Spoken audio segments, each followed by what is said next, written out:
দর্শক, আজকের ভিডিওতে আমরা আপনাদেরকে রাজধানী ঢাকার মালিরবাগ এলাকা নিয়ে কিছু তথ্য দিচ্ছি। মালিরবাগ ঢাকার শাহজাহানপুর থানার অন্তর্গত একটি এলাকা। এটি ঢাকা দক্ষিণ সিটি কর্পোরেশনের ১৯ নং ওয়ার্ডের একটি অংশ। মালিরবাগ শব্দটির অর্থ হলো মালির বাগান, তার মানে কোনো এক সময় এটি হয়তো বাগান ছিল, মালিরা এখানে কাজ করত। মালিরবাগের উত্তর অংশে রয়েছে রামপুরা, পশ্চিম দিকে রয়েছে মগবাজার এবং দক্ষিণ দিকে রয়েছে বাসাবো, এবং এর পশ্চিম দক্ষিণ পাশের অংশটা হলো শাহজাহানপুর। তাছাড়া এর পূর্ব দিকে রয়েছে খিলগাঁও ও বুরান এলাকা।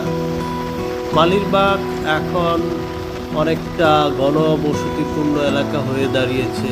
এটি বাণিজ্যিকভাবেও ধীরে ধীরে গুরুত্বপূর্ণ হয়ে উঠেছে।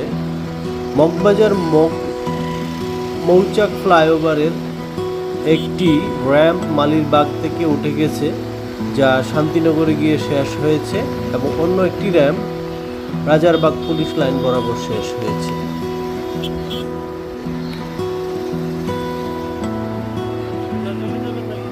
এক সময় মালিরবাগে গাড়ি চলাচল অনেকটা দুর্বিষহ বিষয় ছিল। এখানে প্রচণ্ড যানজট লেগে থাকতো, কেননা যাত্রাবাড়ি সায়দাবাদ থেকে গাড়িগুলো যখন ঢাকা বিমানবন্দর কিংবা উত্তরা কিংবা গাজীপুরের দিকে যায়, সেগুলো মালিরবাগের উপর দিয়ে যেত। সেই জন্য এই এলাকার গাড়ির চাপ সবসময় খুব বেশি ছিল। তো মগবাজার মৌচাক ফ্লাইওভারের কারণে এখানকার যানজট অনেকটা কমে এসেছে। সময়ের সাথে সাথে মালিরবাগের আবাসনযোগ্যতাও বৃদ্ধি পেয়েছে। এখানে বহু আবাসিক এবং বাণিজ্যিক বহুতল ভবন তৈরি হচ্ছে। একসময়ের মালিরবাগ সুপার মার্কেটটিও এখন বহুতল বাণিজ্যিক ট্রেড সেন্টার আকারে নির্মাণ করা হচ্ছে। এটি সম্ভবত প্রায় এখানে 40 তলা একটি বিল্ডিং হবে।